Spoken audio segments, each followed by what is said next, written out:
Hey everyone, it's John with Go Athletic Club / Nutrition 361. Today I want to make a video. I feel like it's timely. We just lost James Vanderbeek. He's only 48 years old to colon cancer.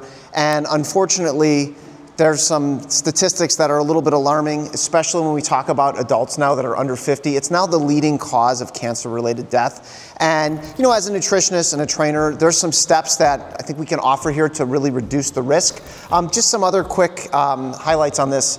Lifetime risk is about 4%, so that means roughly 1 in 24 people is at risk of colon cancer. And among cancer death, it's the second most leading cause of death. Interestingly, in older adults, the risk has come down a little bit due to early screening, right? Which is the first step.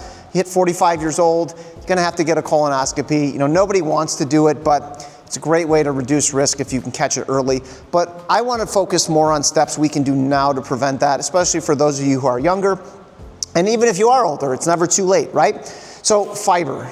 When we talk about fiber intake, there's truly no upper limit in terms of, hey, this having too much is unsafe. Now, it's not a challenge for people to go out and do it, but because you'd probably have some GI distress if you tried to.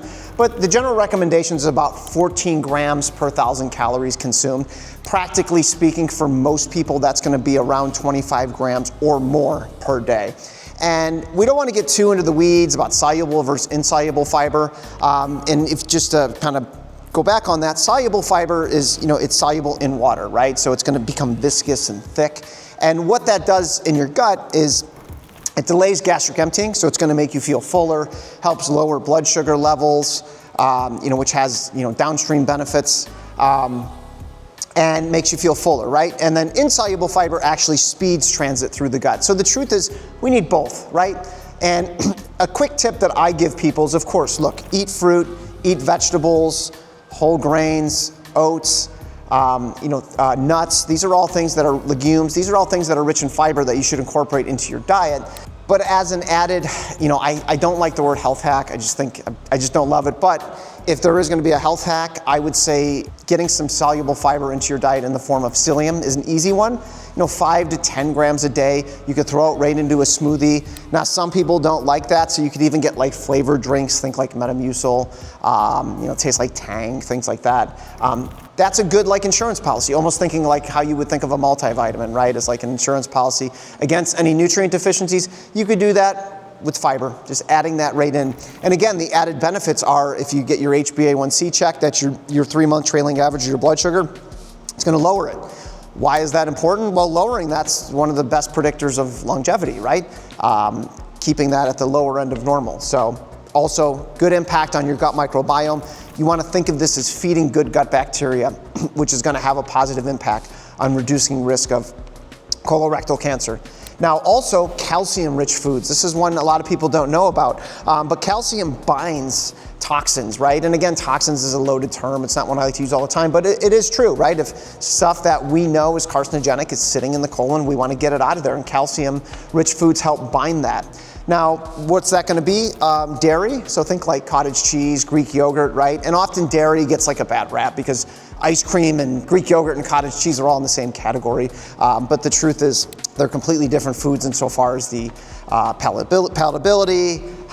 You're not going to overeat generally Greek yogurt or cottage cheese, and they're protein rich.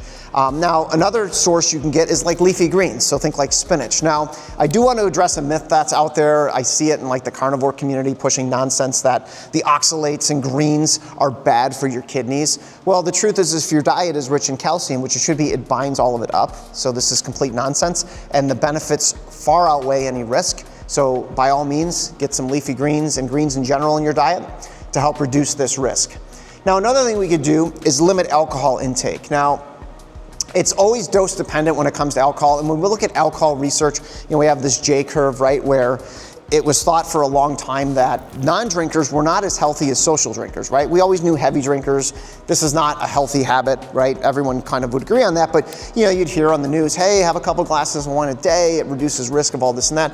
But the truth is that research was flawed because many non-drinkers are people who would be classified as non-drinkers were too sick at baseline to even consume alcohol, right? Maybe they're fighting cancer, maybe they have heart disease, maybe they're former heavy drinkers. When we tease those people out of the data, alcohol, non-drinkers are the healthiest by far, right? So the right dose is none. Now, practically speaking, and having coached a lot of people, I know some people enjoy it, and if it's in a social context and it's, hey, 1 or 2 drinks a week, that sort of thing, and even still, if you're like 1 or 2, that's not enough for me, well, still think of it on that continuum of less is more, right? This is where we get this range of a 20 to 50% reduction in risk of colon cancer, right? And a lot of people don't associate alcohol with risk of cancer, but the truth is it's one of the biggest risk factors, especially when we're talking about colon cancer. So keeping that on the lower end is going to be ideal, and ideally none, right? Start paying attention to how you feel. Next, we move into step 5, which is moving your body, right, and controlling your weight. Those kind of go hand in hand.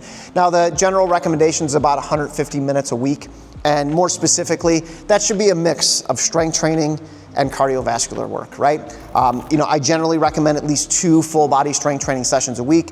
You could work all the way up to 3, and then mixing in cardio, all types, right? Zone 2, high intensity, VO2 max, threshold, all of that, if we can get that in there. What that's gonna do is it's gonna increase gut motility. So you've probably heard this, hey, go for a walk after dinner, right? Yeah, it gets things moving because it increases gut motility, which gets things moving, which is what we want. And then increasing insulin sensitivity is another benefit. So it's another easy step we could do. And then lastly, keep processed foods, I said less than 20% of your total energy intake. And the point here is not completely, you can't have any of this or that. I've coached enough people to know that doesn't work, okay? You tell people that, everyone when they're motivated, hey, I'm gonna do this, I'm gonna do that. But the truth is life happens and you're gonna go out and you're gonna eat some of these things. And it's not that any dose of this stuff is going to kill you or increase your risk, it's how much you have, right? So if you have a flexible approach, you say, hey, at least 80% of what I consume is gonna be from nutrient-dense, minimally processed sources, you're gonna end up in a good place. And you get to have that flexibility with yourself where you get to enjoy some of those things, but we wanna limit it, right? And you also wanna pay attention to, hey, how do I feel after I eat, when I consume these things? So really, if I were to condense this down, for most people, probably the easiest thing you could do right now is increasing your fiber, paying attention to it. You could track it in an app to see where your intake is, and if you're like, I don't know if I'm gonna do that, start taking a fiber supplement. 10 grams a day, start splitting up your dose if you have to till your gut gets a little bit used to it.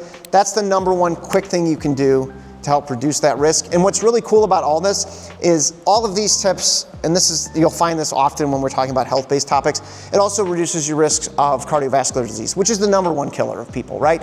Doing all of these things helps reduce all of that risk as well. But we want to get a video out there, like I said, it's sad when somebody young like that dies, but we can use it as a positive thing where we can increase awareness and give some tips here on how we can start to mitigate that stuff. And if you guys have further questions, post some comments. I'm happy to answer. If you live in the Naperville area, we work with people. We have, adult group strength training classes. I also coach people with nutrition and one-on-one as well too. So anyway, thanks for stopping by and we'll see you soon.